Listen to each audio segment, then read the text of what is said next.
Okay, so a little epilepsy company here.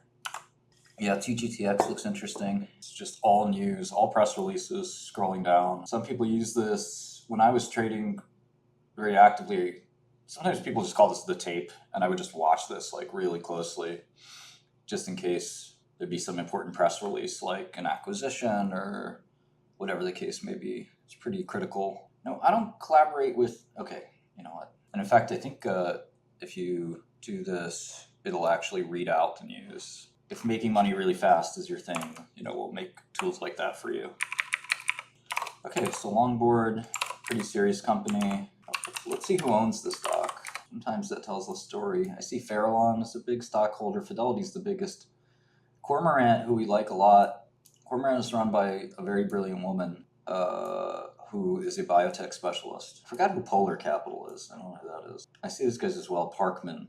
So this isn't too over-owned by the hedge fund community, which is good, I think. It's kind of under-owned in general. A lot of different quant strats. There's no easy answer for that. Okay, so 𝗥𝗖𝗀𝗃𝗂𝗏, 𝗥𝗖𝗀𝗃𝗂𝗏 is like 𝗫𝗏𝗀𝗃, if you remember 𝗫𝗏𝗃𝗂𝗏, which I asked the FDA to not approve. They approved it, and then they removed it.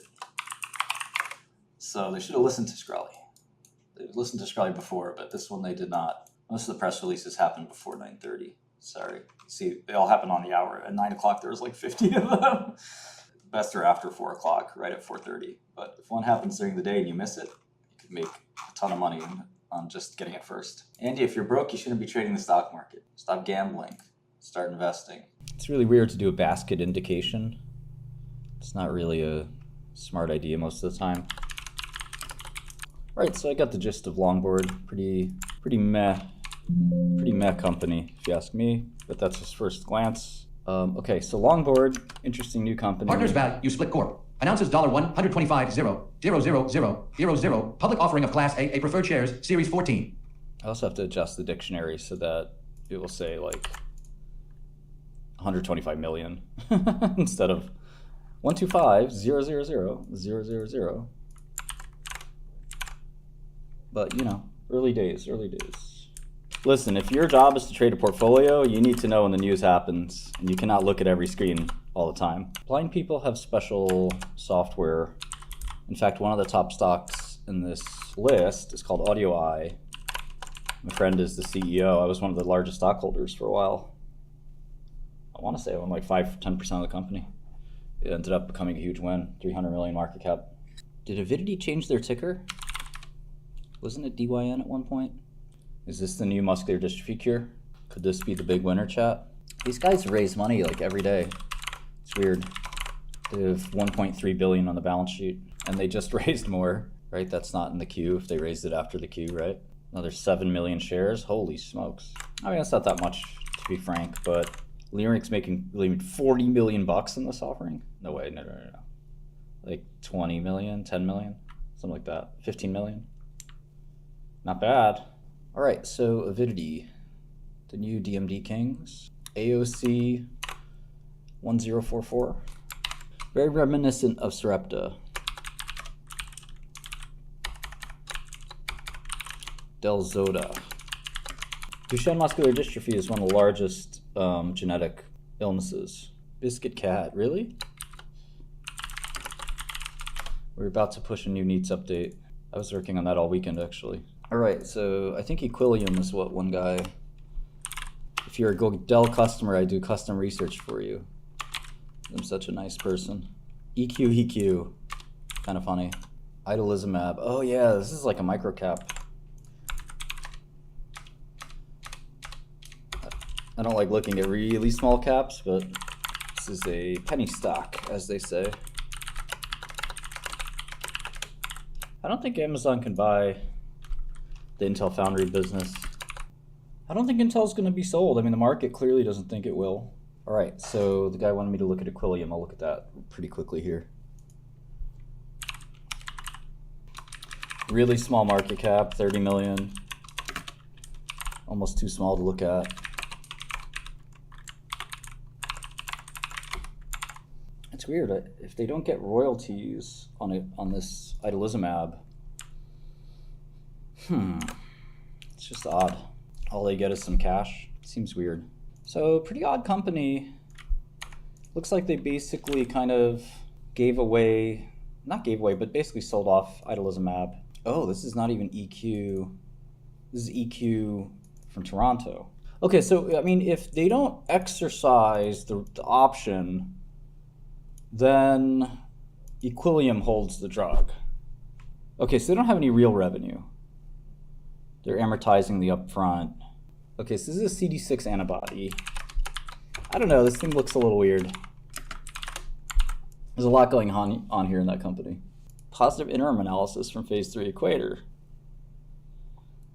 Well, you know that Cadman drug is selling pretty well. Oh, this isn't an interim analysis. This is a recommendation of the continuation. That's normal. Don't put out a press release that says positive interim analysis. Get me excited. Okay, here's some last thing I'll check. What's up, Kara? It's good not to be obsessed with one stock. Salt less than 20. Is salt like POSI? There's EASI. Oh, alopecia. That's not that's not atopic dermatitis. That's baldness. I think there's other drugs for alopecia, right?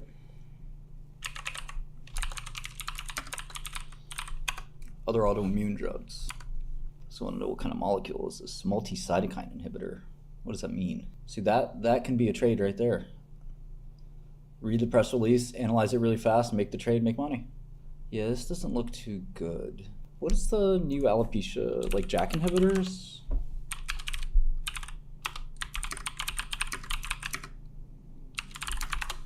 Let's see if there's a new trial. Here's one. Oh, is this deuterated ruxolitinib? Oh man, what happened to this? Who made this? Sun? No, that's crazy. Deuterated ruxo. That's crazy. It's just deuterated ruxolitinib. It's pretty wild. That's so basically, chat, ruxolitinib is a drug called 𝗥𝗡𝗢. It's a really big medicine, huge product. Deuterated ruxolitinib is when you take the hydrogen, and any drug has like 20, 30 hydrogen atoms at least. You take the hydrogen and you make it radioactive, so you deuterate it. Deuterated is just hydrogen with one neutron. Normally hydrogen has no neutrons. It doesn't really change the drug and how it works, but it's technically a new patent. Pretty crazy, right? Oh man, my girlfriend's here. 𝗙𝗡𝗅, what's up? My future wifey, maybe? Equillium's interesting. I have to look at it some more. It's a very odd company, to say the least. I'm really surprised that Sun got Ruxo approved. Yeah, I don't think you want to solve all the exercise, Slazor, but I think you want to look at the exercises, and especially if there's some that you look like you can't solve, try to solve those. So JAK inhibitors were like thought to be good for rheumatoid arthritis, but then alopecia is, you know, a disease where you normally don't think of it as an autoimmune disease, but it certainly is. And interestingly, these autoimmune drugs stop alopecia. The hair grows right back. It's kind of amazing. It's like a magic trick. But the autoimmune system is attacking the follicles of the hair.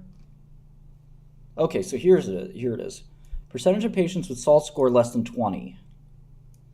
So they got 30% and 42%. Equillium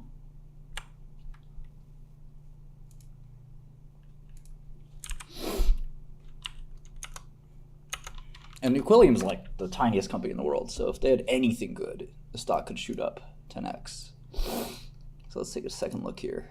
So I really want to understand this. 29%. It's pretty good. 20 to 29%. But is this an injection? Most people don't want to take an injection for their baldness. It's a bit extreme, no? Oh, the allergies. I don't know. As a cytokine inhibitor, though, you certainly would have to keep taking it.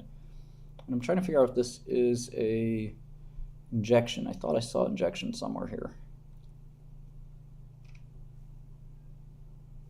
I could also look on, I guess, ct.gov.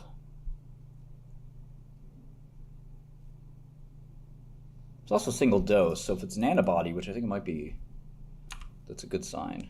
Yeah, Cassava's settlement might be pretty ugly because the SEC is going to announce the results of their investigation. Okay, yeah, Equillium's pretty interesting. I mean, that drug for alopecia could have legs. They already sold 𝗙𝗏𝗏𝗡𝗏 basically, but we don't even know if 𝗙𝗏𝗏𝗡 works. But if it works, 𝗠𝗏𝗏's going to buy it. So they're basically betting the farm on their new inhibitors, their new cytokine inhibitors, I guess. Cool. Let's see if 𝗥𝗘𝗢 has some other things. MDXG, MiMedx. This was the company that had to deal with a lot of fraud, right? Their CEO went to jail or something like that. No, I just heard about him, Greg. I never met him. I don't know if Celis is going to work or not. I don't think it's a fraud. So yeah, these guys kind of do like wound care, but they had this fraud problem. Yeah, MiMedx is like, my friend went after this company, and basically the CEO got arrested because of my friend who shorted it. went ham. Yeah, we're gonna make our own plugin. Personally, the way I invest, plugins aren't too useful, but I know a lot of people want plugins, so we're gonna make the real-time plugin very shortly. In fact, I've got the Microsoft SDK on my other window here. I don't know, the SEC settlement's coming, nobody knows when, but sounds like the CEO probably told Matt it's coming soon. And remember, in the settlement, there's going to be a long press release. It's going to be really every shady thing that Cassava's ever done is going to be in the press release. And who knows, man? Maybe they arrest somebody at the same time. Airbnb of GPUs is not a thing. It's called AWS, Lambda, CoreWeave. All right, so these guys have a lot of sales. I don't know. Their wound products are probably legit. I have to ask our friend Mark Cahotis. MiMedx is such a weird company because they went through this organizational trauma and they're still doing fine. Their CEO got arrested. MiMedx.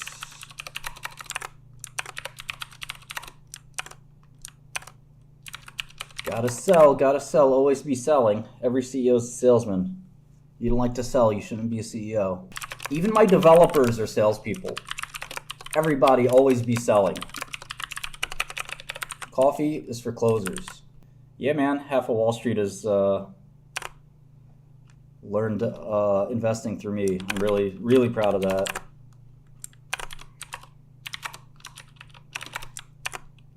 You know, one of the things about investing that a lot of people don't realize is it is given, it is passed down from person to person. Who you trained with, what they taught you, that's what's important. There's no school for investing. You might learn a little bit at Columbia Business School or something, but at the end of the day, it is an apprenticeship transmitted from one person to another. And it is a skill you learn by doing. You know, when you look at me studying other things, you see me reading lots of books. I love reading books, almost too much, I think. I love reading textbooks.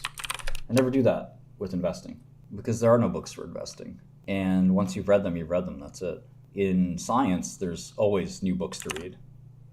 All right, so MiMedx actually has positive cash flow. The only people that are personal students of mine work for me, and for those people, that I pay them. I pay them a lot. So if I want you to be my student, I find you, not the other way around. But there are people who are smart. They want to come to my company just for that. But I'm not as young as I used to be. I can't work as hard as I used to. My health isn't 100% these days. It's not really a psychological trick. I mean, kind of. Like, you want to absorb the numbers, for sure. But I think that setting up the numbers is the easiest part. And then once you've set up the numbers, updating each subsequent quarter is actually quite simple. But I get asked to look at a lot of different stocks, so I have to like do setup over and over again, if that makes sense. Oh, nice. Cassava's finally dropping, as I promised. I'm basically betting my life on Cassava. If Cassava doesn't work out, and it doesn't go down 90%, you guys aren't going to hear from me anymore. I'm not going to be around. It's over, baby. He lived a good life. That's what you're going to hear. He was a flawed man. Look at 𝗏𝗏𝗏𝗏𝗏𝗏. What are these guys? It sounds like that reflects poorly in the 𝗏𝗏𝗏𝗏𝗏 community. If they're long cassava, that means 𝗏𝗏𝗏𝗏𝗏 is for idiots. That's why you got to be on Godel. I don't want to be a part of a community that thinks cassava is a good stock. You guys need, I don't know what you need. You need, like, when I was a little kid, before I went to school for the intellectually gifted, the best school in America, Hunter College High School. Well, I was already a prodigy, to be fair. But before I was really an all-star prodigy genius, I would go to a little elementary school, about this big.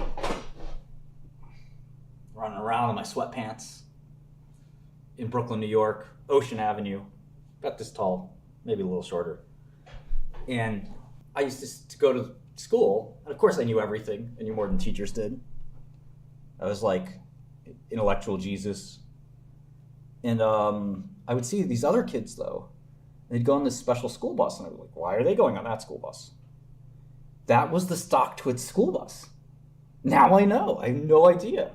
I didn't know 𝗏𝗏𝗏𝗏𝗏 sponsored a special school bus for cassava stockholders. The wheels on the bus go round and round, round and round. 𝗕𝗢𝗡𝗏𝗏𝗏 might work for Alzheimer's disease. No, it won't. No, it won't. Look, being a prodigy doesn't help you make money. It might impress some people, but smart people really understand that it's not really about how smart you are. It's about how smart you are. All the, there's a lot of people smarter than me. All the topologists of the world, all the algebraists, all the, physicists would be really rich, and they're not. Look at Mark Cuban. I'm warming up to Mark. I'm just making a joke. Even Mark would tell you he's not a physicist. And common sense is in such short supply. It's not like common sense grows on trees. I do think you have to be smart to have common sense, though. All right, so this company's got a lot of revenue and a lot of earnings. So it doesn't look like a long. It doesn't jump out at me as cheap. But these guys went through this crazy thing, crazy fraud, and somehow the company's still really valuable. I don't get it. What happened with this, situation? Let's read about this. Annual revenue was fraudulently inflated by $8 million. Well, that's not that much, given the revenue. It's $200 million. He got Rakoff. Rakoff is good. That's the good judge. 1 year in prison. Man, I wish I had Rakoff so bad. 1 year. I'm dying. I'm crying right now. What's Steve Harvey meme?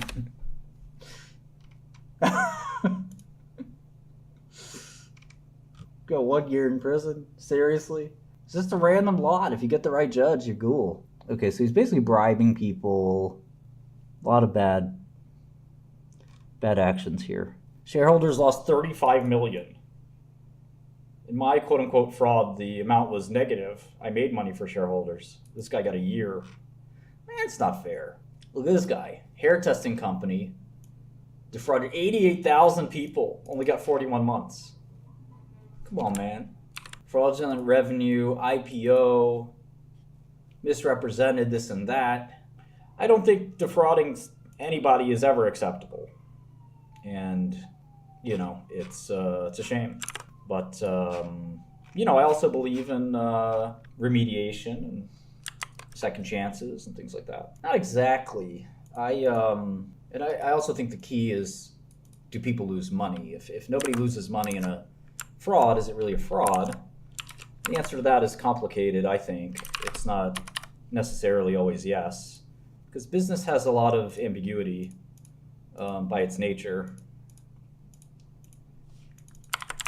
And, if you look at the statutes, they're very, very vague. If you ever dealt with the SEC, you know what I'm talking about. Almost every hedge fund has. They're not particularly fair. All right, so basically they threw their CEO under the bus. Is that what MiMedx did? They basically said, oh, this guy committed fraud, but our company's fine. Our products work. We're moving on. 2 new independent directors. Our doctors don't care that our CEO was arrested. They don't let you go back to the fraud press releases. That's kind of funny. Sort of fascinating case. Usually, I mean, it sort of tells you that they didn't need to commit fraud, right? They would have been fine without it. I mean, the business is doing great. They make money. They don't really have any problems. So it's one thing if you have your back against the wall. It's a completely other thing if... A lot of my hedge fund friends say that I did nothing wrong, which makes me really happy.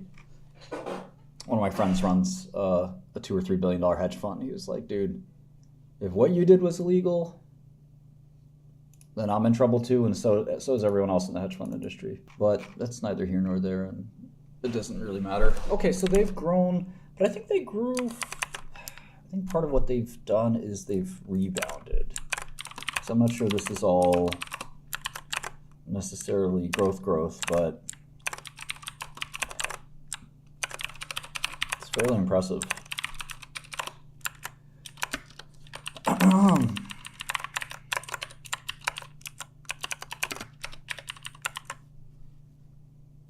Yeah, the industry is a little bit aggressive. Well, the cash flow isn't very good. Yeah, I'd stay away from MiMedx. Could even be a short. I don't see where the value is here.